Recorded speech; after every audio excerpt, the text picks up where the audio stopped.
Alors, l'urbanisme transitoire, en réalité, c'est une pratique qui permet d'occuper des espaces bâtis ou non bâtis qui sont vacants, en tous les cas qui n'ont pas d'occupation officielle par les humains. Il peut y avoir de la biodiversité, mais en tout cas très peu d'humains. Et c'est des espaces qui sont occupés un temps limité, souvent dans l'interstice entre l'état d'une friche et un projet urbain futur. Nous, on a identifié à peu près 80 projets en Île-de-France depuis 2012. Alors, il faut évidemment dire que l'urbanisme transitoire n'est pas complètement nouveau. Ce qui est nouveau, finalement, c'est la façon dont aujourd'hui c'est contractualisé de façon beaucoup plus claire entre propriétaires et occupants. Alors pourquoi un développement et une visibilité plus grande depuis, on va dire, le début des années 2010 Tout simplement, première raison, parce que les prix de l'immobilier ont triplé en Île-de-France depuis 20 ans, rendant justement plus difficile le fait de trouver ces espaces dont je parlais tout à l'heure, espaces aussi bien pour les artistes que pour des petites entreprises. Deuxième raison, la longueur des projets d'aménagement est plus grande.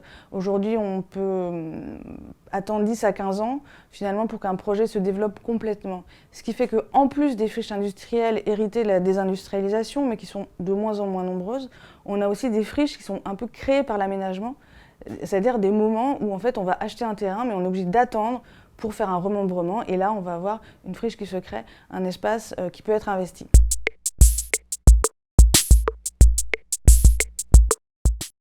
Alors, je dirais qu'aujourd'hui, l'urbanisme transitoire ne décloisonne pas la ville, à l'inverse, il le cloisonne finalement puisqu'il vient montrer des sortes d'enclaves en fait, dans lesquelles la vie est décloisonnée, mais par contraste, en fait, on voit très bien la différence entre ces quartiers, ou ces sites, puisqu'on n'en est pas encore à l'échelle de quartier, et la ville plus standardisée, cette ville en fait justement des quartiers un peu tous pareils, avec les mêmes fenêtres étroites et allongées, avec les mêmes franchises, avec les mêmes magasins et les mêmes personnes. Là, on est quand même dans de l'inattendu, et c'est des petits mondes, en fait, ça crée des petits mondes différents. En revanche, si on se met à l'intérieur de ces petits mondes, on voit justement le ferment d'une ville décloisonnée. Pourquoi ? Parce que finalement, on a des publics très différents qui se mélangent. Alors, parfois avec des frictions, évidemment, il ne faut pas être naïf, mais en tous les cas, des publics qui normalement ne se seraient pas rencontrés. On a aussi des projets qui sont mis en œuvre par une très grande diversité de personnes, de citoyens, d'étudiants, d'étudiantes, d'entrepreneurs et des compétences très variées qui viennent à se rencontrer, à travailler ensemble.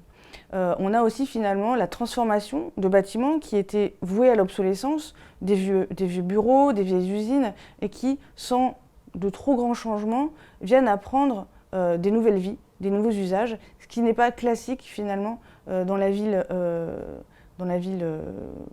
normale, entre guillemets, puisque chaque bâtiment doit correspondre bien comme il faut à son usage.